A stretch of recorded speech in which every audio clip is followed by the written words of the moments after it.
A week before my wedding, my family told me that my sister got pregnant by my fiancé and that they would be getting married, so I should step out of their lives. I cut off my family for 2 years, but then my mom appeared at my door with a kid asking me to show mercy to my unfortunate sister and take care of it because it's my blood after all. For context, I had been with my ex Rob for 3 years when we got engaged and when he decided to start cheating on me with my sister. My sister Nora is 2 years younger than me and was always a jealous brat in whatever I wanted. She always wanted the exact same thing, and most of the time, she got her way. Our parents would totally coddle her the entire time she was growing up, and I guess that's why she grew up to be a spoiled, entitled, and insecure brat. It didn't bother me that she always got her way. It also got on my nerves that she was a huge copycat, and then she would pretend like I was the one copying her. Whenever we even thought about these things, my parents would intervene and ask me to let it go since these were petty things and I needed to be the bigger person. But honestly, I was sick of being the bigger person all the time just because I was older. And eventually my relationship with my sister became really bitter, and I was glad to leave for college because that meant that I wouldn't have to stay in the same house as them anymore. And college is where I met Rob, and we became friends. He was the one who asked me out after almost 2 years of crushing on each other, but never making a move because we were too scared to ruin our friendship. But I guess around the time we graduated, he worked up the nerve to finally do it, and I said yes to going out with him, which was probably the biggest mistake of my life because after dating for 3 years, he decided to ask me to marry him, and once again I said yes. We had already met each other's families by then, but because I was not very close to my family, he had only met my folks a handful of time. However, after we got engaged, there were a lot of instances where he met my family, more included Nora. I never really suspected anything, because when the two of us were together, Rob never gave me a reason to doubt him. He seemed pretty head over heels in love with me, and I loved him. So for me to even think that he would end up cheating on me with Nora, it seemed too unlikely to happen. Now, looking back on it, I guess he was just a really good actor and did a fantastic job of convincing me that nothing was going on, when in fact he and Nora had started flirting behind my back a couple of weeks after we got engaged. Of course, Nora had been the one to initiate it. I know that for a fact because she had confessed to it.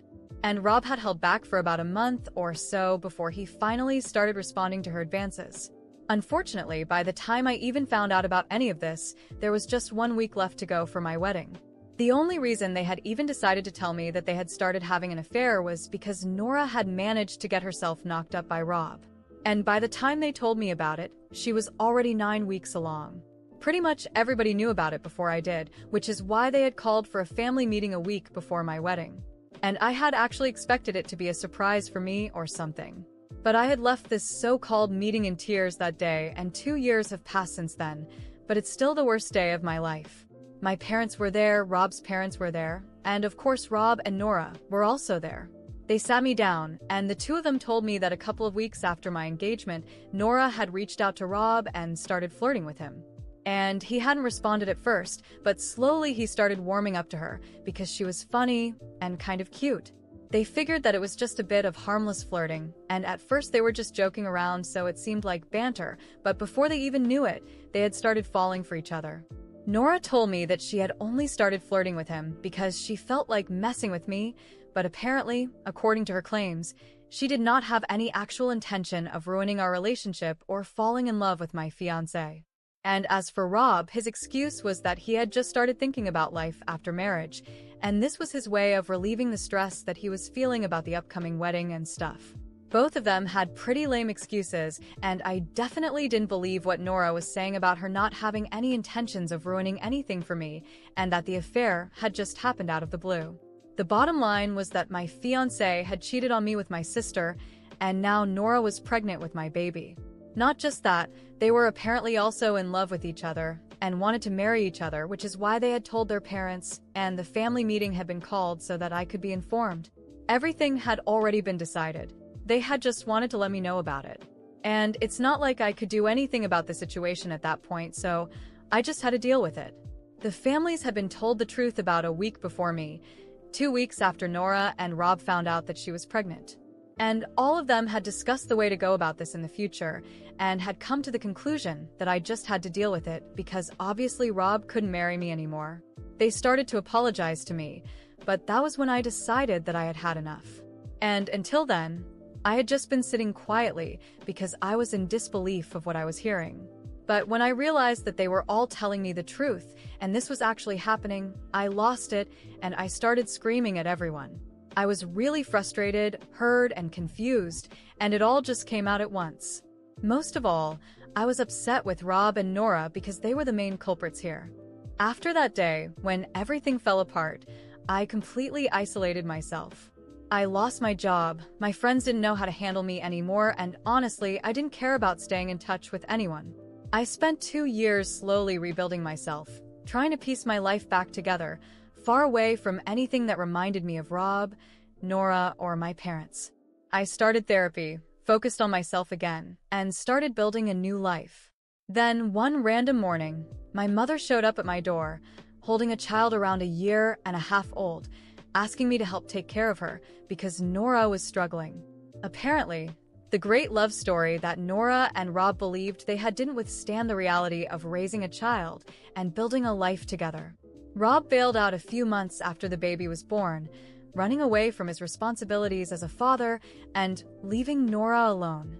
Of course, my parents did everything they could to support her, but the truth is that my spoiled sister had no clue how to take care of a child, let alone support herself without relying on others. My mother, in her usual way, tried to manipulate my emotions, saying that Nora was sorry and that the child wasn't at fault. She expected me to show mercy, to accept a role they had decided for me 2 years ago, without even consulting me. "It's your blood, sweetheart," she kept repeating, her voice breaking as she held the child. "You need to help. Think about Nora. She's desperate." I looked at that scene with a mix of disbelief and anger. My mother stood there, trying to shove all the responsibility for the situation onto my shoulders, as if I were the only solution to the problems Nora had created herself. As if it was my duty to take in a child that, to me, symbolized betrayal and abandonment. And at that moment, all the resentment I had been holding onto for years came out. I looked my mother straight in the eye and let out everything that had been stuck in my throat. "You expect me to help? After everything you all did to me? You literally pushed me out of your lives so Nora could have what she wanted. You chose her side. And now, because her life isn't the fairy tale she expected, you think I should fix everything? Don't you have any shame?" My mother, shocked by my reaction, tried to speak, but I didn't let her. I continued, not giving her a chance to defend herself. "You made your choices, now deal with them. I tried to move on and rebuild my life, and you only showed up now because you realized I don't need you anymore. I'm not going to help. I'm not going to take care of her kid. He's not my problem. And by the way, tell Nora that if she wants to be a mother, it's time to grow up and take responsibility. And if she can't, she should go after Rob, since they loved each other so much." My mother started to cry, but to me, those tears meant nothing. It was the same drama I had seen my entire life whenever things didn't go the way she wanted. She mumbled something about me being cruel, but honestly, I didn't care what she thought of me anymore. I shut the door in her face without looking back and let her deal with her own pain, just as I had to deal with mine. In the days that followed, I heard from acquaintances that Nora was spiraling even more. Rob, on the other hand, had moved to another city, living a completely new life and, according to rumors, was already in another relationship, completely ignoring the existence of his own child. Nora, not knowing how to handle Rob's rejection and the fact that I wasn't willing to be her lifeline, ended up moving back in with my parents, where she continued to be the center of attention, but now with a load of problems she never knew how to deal with. One day, while I was leaving work, I ran into an old friend who also knew Rob. She told me, unfiltered, that he had lost his job and that his new relationship wasn't going well either.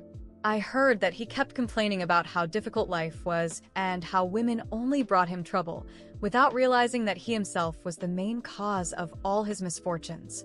It seemed like life was finally catching up with him. Nora, meanwhile, kept complaining about how things weren't fair, never admitting that she had dug her own grave. I heard that she started making videos online, trying to sell an image of overcoming struggles, as if life had been cruel to her for no reason, conveniently omitting the whole story of her affair with Rob and how they both betrayed my trust. That made me laugh, but it also left a bitter taste, because I knew that, one way or another, she continued to live in a world of illusions. But me? I felt free for the first time in a long while. For the first time, I wasn't carrying the weight of my family's expectations, or the burden of being the oldest and the bigger person.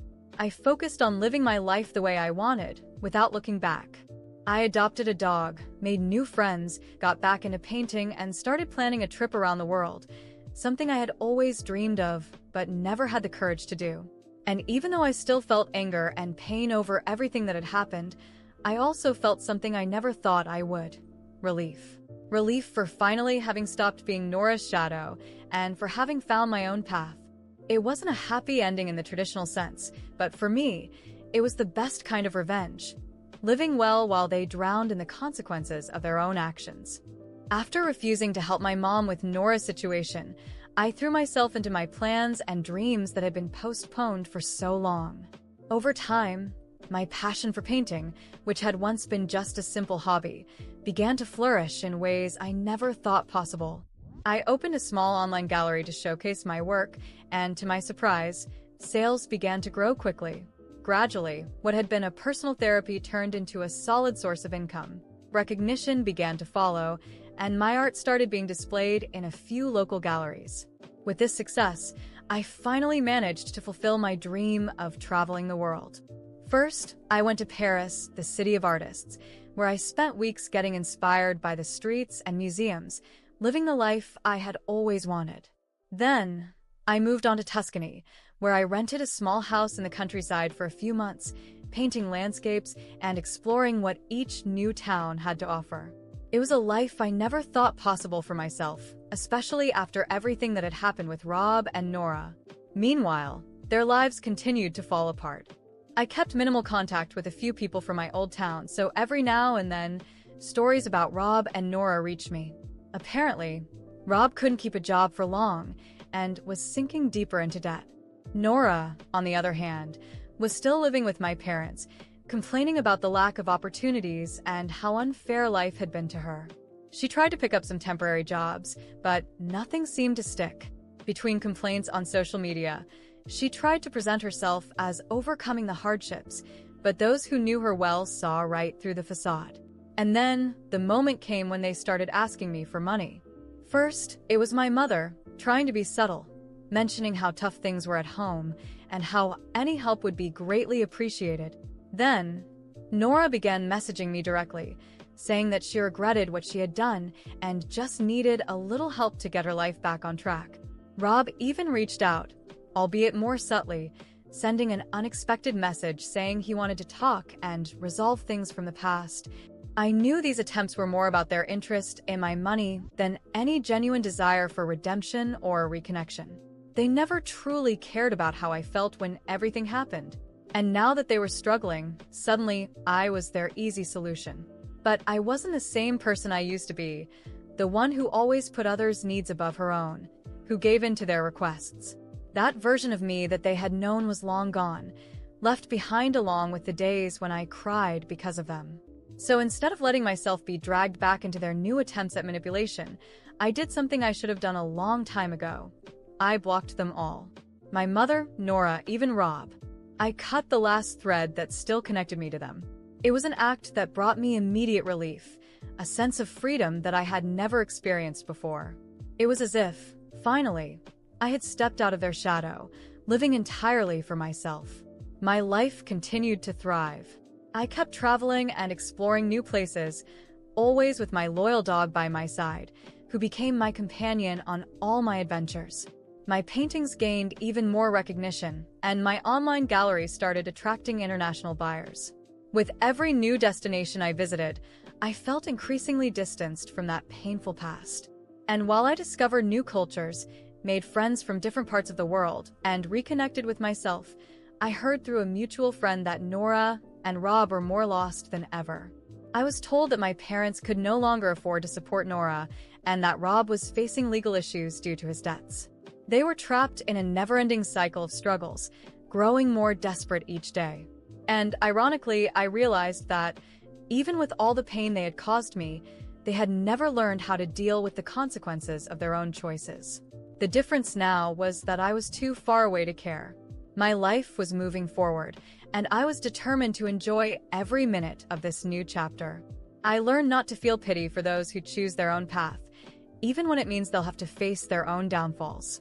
And the truth was that, after so much heartache, it was liberating to know that I was finally the only one responsible for my destiny, and that their choices no longer had any impact on me. So I allowed myself to smile.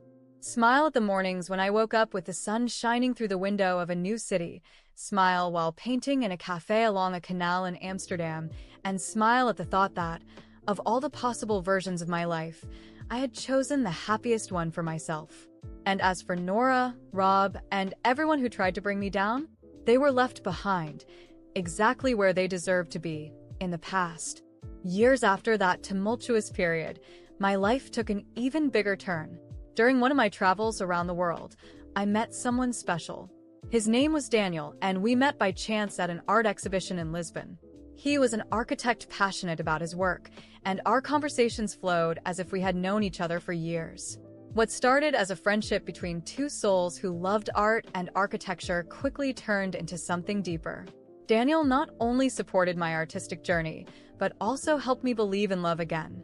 He respected my past and never tried to rush or pressure me into anything I wasn't ready for. Instead, he walked by my side, patient and steady, and little by little, I found myself falling for him again. So, when he proposed to me on a small beach at sunset, I said yes, without hesitation. We got married in an intimate ceremony, surrounded only by a few close friends and new people who had become my family over the years. I didn't invite anyone from my past. That moment was just for me and Daniel, free of any old burdens. On that day, I felt like I had finally found the peace I had been seeking, and with him, I started a new chapter in my life. A chapter that was entirely my own, far away from the shadows of Nora, Rob, and even my parents. As I moved on, I heard through acquaintances that Rob and Nora hadn't been so lucky. That great romance that started with betrayal crumbled shortly after I cut ties with them. The daily grind, combined with the pressure of raising a child and unmet expectations, quickly shattered the illusion of happiness they had built. Rob, unable to handle the difficulties and responsibilities of parenthood, left Nora and the child behind, trying to start over somewhere else. But things didn't go as planned for him. Without a steady job and with mounting debts, Rob found himself in serious trouble. And Nora, who had always relied on others to solve her problems, found herself completely alone. Desperate to make ends meet for herself and her child, she decided to sue Rob for child support. The lawsuit dragged on for months, and the few mutual friends I still had kept me updated on the details, which sounded like something out of a soap opera. The court eventually ruled in Nora's favor, and Rob was ordered to pay child support. This only made him angrier, as he had always blamed Nora for everything that went wrong in his life. Ironically, he even tried to appeal to the court, asking for a reduction in payments, claiming that his financial situation was unsustainable. The two of them were further entangled in legal battles, throwing accusations at each other and blaming one another for the collapse of everything. Every time I heard about the unfolding chaos, I didn't feel any pity. On the contrary, there was a sense of relief, almost a confirmation that, in the end, life has a way of giving everyone what they deserve. I didn't have to seek revenge or fight to expose their lies or demand justice. Life did that for me, slowly and painfully for them, but for me, it served as a reminder that some people simply reap what they sow. While Rob struggled to stay out of trouble and Nora tried to survive the reality she'd created, I was living a life I could have never imagined even in my best dreams. Daniel and I bought a house in a small coastal town where I opened my own art studio, and he set up his architecture firm. We spent our mornings together, walking along the beach with our dog, while I felt lighter than ever. One day, while we were sitting on our porch, watching the sunset, Daniel held my hand and said he wanted to start a family. I, who once thought I'd never love or believe in a life like this again, felt an immense joy in being able to say that yes, I wanted that too. There, surrounded by peace and the love we had built, I realized that my happiness was the greatest proof that I had won, that the pain I had endured had turned into strength and a better life. As for Nora and Rob, they remained trapped in a cycle they chose for themselves, stuck with the consequences of their actions. And in a way, the best revenge I could have was just this: my complete happiness, while they dealt with their own miseries. After all, life has a peculiar way of setting things right, even if it takes time. And with every new day I woke up next to Daniel, I knew I had made the best choice: to move on without looking back.